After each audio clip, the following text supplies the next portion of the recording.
যে শরীর ভালো তো মন ভালো। আসলে শারীরিক সুস্থতার সাথে মনের সম্পর্ক আছে। আ শরীর ভালো আমরা যদি প্রপারলি যারা এক্সারসাইজ করে তাদের শরীর এবং মন দুটোই ভালো থাকে। সুস্থ শরীরচর্চা করলে তাদের ঘুমের ভালো সঞ্চারক হয়। যদি ভালো আপনার শরীরচর্চা করে তাহলে তাদের ব্লাড সার্কুলেশন বৃদ্ধি পায় এবং তাদের ভালো মন মানসিকতা সম্পন্ন হিসেবে গড়ে ওঠে। তাদের বিশেষ করে যদি নিয়মিত আ আ ব্যায়াম করে তাহলে তাহলে ফুসফুস ভালো থাকে, ঘুমের ভালো উদ্রোগ হয়। নিয়মিত ব্যায়ামের ফলে আ দুশ্চিন্তা দূর হয়। মানসিক যে ব্যাপারটা আমরা দেখতে পাই যে ইদানিং সুইসাইডের পরিমাণ বেড়ে গেছে। এই সুইসাইড আসলে যদি কেউ ব্যায়াম করলে তার ভিতরে এই সমস্ত দুশ্চিন্তা আ মা মানে এগুলো তার ভিতরে আশ্রয় নেয় না। তার ভিতরে ব্লাড সার্কুলেশনটা ভালো হয়, ঘুমের ভালো সঞ্চারক হয়। আর এই সমস্ত দুশ্চিন্তা করার কোনো সুযোগই থাকে না।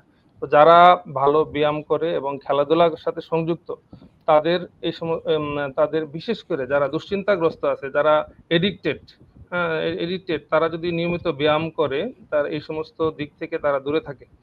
আর মানসিক স্বাস্থ্যর দিক দিয়ে তারা মানসিকভাবে চাঙ্গা থাকে। আপনারা দেখবেন যে সারা ওয়ার্ল্ডের যত নেতৃত্বস্থানীয় লোক আছে তারা সবাই দেখবেন যে খেলাধুলায় কোনো না কোনোভাবে জড়িত। খেলাধুলায় জড়িত থাকলে নেতা হিসেবে তৈরি হয়। দৃঢ় মনোবল নিয়ে তারা মানুষ হিসেবে বড় হয়। তাই ছোট সময় থেকে আমরা দেখতে পাই যে যারা খেলাধুলার সাথে সংযুক্ত এবং আ আ শরীরচর্চা করে তাদের ভিতরে বিশেষ করে ড্রাগ এডিক্টেড, দুশ্চিন্তাগ্রস্ত, মানসিক বিকারগ্রস্ত এগুলো হয় না। খুবই কম। এটা ২-১ টা এক্সেপশনাল আছে। এক্সেপশনাল যদিও এক্সাম্পল না। তো আমি মনে করি যে শারীরিক এবং মানসিক সুস্থ থাকার জন্য শরীরচর্চার কোনো বিকল্প নাই।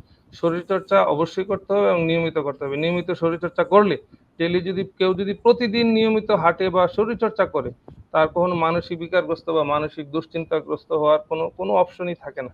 আমরা আশা করব যে যারা আ একটু মানসিকভাবে দুর্বল, তারা একটু সুইমিং করুক, একটু খেলাধুলা ফুটবলে খেলুক, ক্রিকেট খেলুক।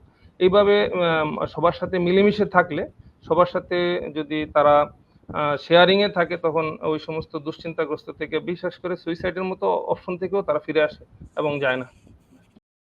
জনসচেতনতায় lifestyle, health education and promotion, স্বাস্থ্য শিক্ষা ব্যুরো, স্বাস্থ্য অধিদপ্তর, স্বাস্থ্য ও পরিবার কল্যাণ মন্ত্রণালয়।